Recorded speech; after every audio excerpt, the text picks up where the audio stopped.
नमस्कार दोस्तों, आप देख रहे हैं यूट्यूब चैनल न्यूज सपाटा और मैं हूं नितेश। दोस्तों यहां हम बात करेंगे कि अपने कमरे के लिए कौन सा कूलर अच्छा है। आपका कमरा छोटा है तो आपके लिए कौन सा कूलर लेना चाहिए और अगर बड़ा है तो कौन सा कूलर लेना चाहिए। लेकिन उससे पहले हवा का गणित हमें समझना होगा, तभी हम तय कर पाएंगे कि हमें कौन सा कूलर लेना है और कितने बड़े कमरे में कितना बड़ा कूलर हमें चाहिए। तो एक चीज मैं आपको समझा देता हूं। यहां देखो, कूलर का सिस्टम क्या है कि अगर वेंटिलेशन बढ़िया होगा तो आपको हवा अच्छी मिलेगी। सबसे पहला सिस्टम तो यही है, आप इसको गांठ बांध ले तभी कूलर परचेज करने जाएं। अब दूसरी बात करते हैं एरिया की। तो एरिया का सिस्टम देख लेते हैं, ठीक है। कूलर दो तरीके के होते हैं। अगर एक कूलर है मान लीजिए बहुत बड़ा, जिसमें ऊपर जो फैन लगा होता है, पंखा लगा होता है, उसके बीच में और नीचे के बीच में यानी कि स्पेस काफी है, तो आपको कूलर की हाइट काफी नजर आती है, क्योंकि पंखे करीब करीब सभी में 14 या 16 इंच ही आते हैं, ठीक है, सामान्य कूलरों में। अब अगर स्पेस ज्यादा है तो आपको हवा ठंडी मिलेगी। उसका कारण क्या है ये आप समझ लें। कारण ये है कि अंदर काफी अच्छी संख्या में, काफी संख्या में हवा जो है वो काफी मात्रा में अंदर आती है और उसको उतनी ही तेजी से बाहर वो कूलर फेंकता है। अगर उसमें एग्जॉस्ट फैन लगा है तो अंदर की जितना एयर प्रेशर है उस पूरे प्रेशर को वो बाहर निकालता है और आपको हवा ठंडी मिलेगी। तो ये अंदर का और कूलर के साइज को लेकर के हम इसको तय कर सकते हैं कौन सा कूलर हमें चाहिए।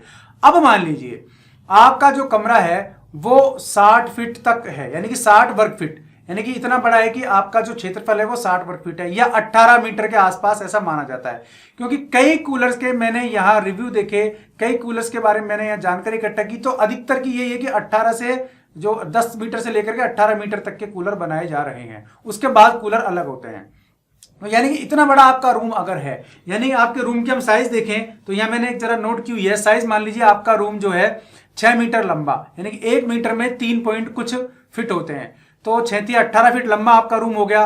5 मीटर या 15 फीट चौड़ा आपका रूम है और उसकी जो हाइट है मान लीजिए 3 मीटर है, यानी कि करीब 9.25 9.5 फीट आपकी हाइट है।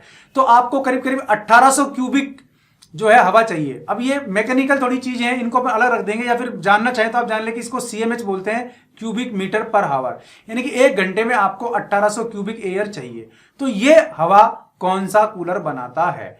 तो गणित में अगर अपन उलझेंगे तो बहुत ज्यादा टिपिकल मैटर हो जाएगा, वीडियो टिपिकल हो जाएगा। आप इतना समझ लें कि जो कूलर तेजी से हवा फेंक रहा है, जिसके अंदर का एरिया काफी अच्छा खासा है, यानी कि कूलर के अंदर का एरिया इतना है कि उसमें एयर अच्छे से आ जाती है, तो वो आपके लिए सही रहेगा। कुछ कूलर ऐसे होते हैं जिनका स्पेस थोड़ा कम होता है, तो वो कूलर ठंडी हवा देते हैं पर कम देते हैं, कम टाइम में, यानी कि उनको ठंडा करने के लिए ज्यादा टाइम चाहिए होता है। ये बात आपको ध्यान रखनी है।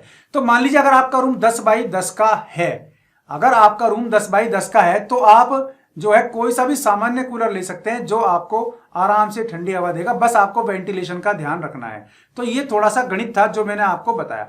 अब आप ये देख सकते हैं कि आपको कूलर ब्लोअर वाला लेना है या फैन वाला। अगर कमरा बड़ा है ना आपका, तो 10 फीट से ज्यादा बड़ा है या उससे ज्यादा बड़ा है, तो आपको फैन वाला कूलर लेना चाहिए। इसमें चाहे आप एग्जॉस्ट फैन लगवा सकते हैं। ब्लोअर वाले जो कूलर्स हैं वो आपको ज्यादा बेनिफिट नहीं देंगे। ब्लोअर वाले कूलर की एक कमी, और कूलर दोनों ही हो, कोई से भी हो, सबसे बड़ी चीज है कि नॉइज फ्री कोई भी कूलर नहीं होता, ठीक है ना। नॉइज कम ज्यादा हो सकती है, उसके वेट पे डिपेंड करता है। अगर कूलर हल्का है तो वो थोड़ा सा बबलिंग करेगा और उसमें कंपन होने के कारण वो आपको जो है आवाज ज्यादा करेगा। इसलिए कहा जाता है जैसे लोहे कूलर होते हैं तो भाई कितने गेज की चादर है, गेज जितना कम होता है चादर उतनी मोटी और भारी होती है, आवाज होने की क्षमता उसमें कम होती है, यानी आवाज होने की संभावना कम होती है।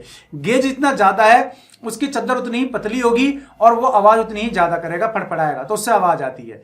अब बात आई प्लास्टिक कूलर की, तो प्लास्टिक कूलर्स की बॉडी जो है वो ऑलरेडी वैसे तो हल्की होती है, पानी भरने के बाद थोड़ी भारी हो जाती है। तो पानी जैसे कम होता है तो थोड़े बबलिंग करते हैं और कई बार आपने देखा होगा शिफ्ट भी होते रहते हैं हल्का हल्का सा। तो इसलिए प्लास्टिक कूलर्स में ये नुकसान हो जाता है।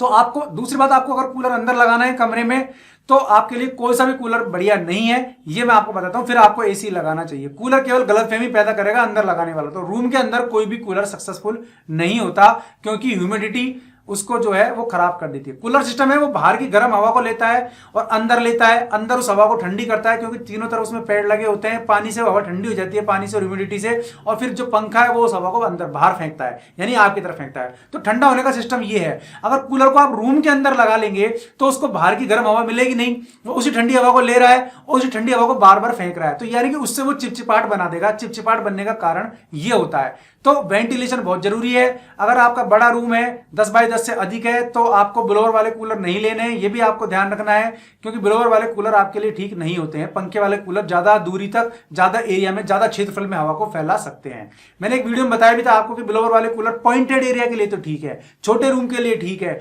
लेकिन बड़े एरिया के लिए, बड़ी फैमिलीज के लिए ठीक नहीं है। इनको आप खुले में भी लगा सकते हैं। ब्लोअर वाले कूलर्स को खुले में लगाने से ज्यादा बेनिफिट आपको नहीं मिलने वाला है, तो उससे आपको ज्यादा हवा लगनी नहीं है।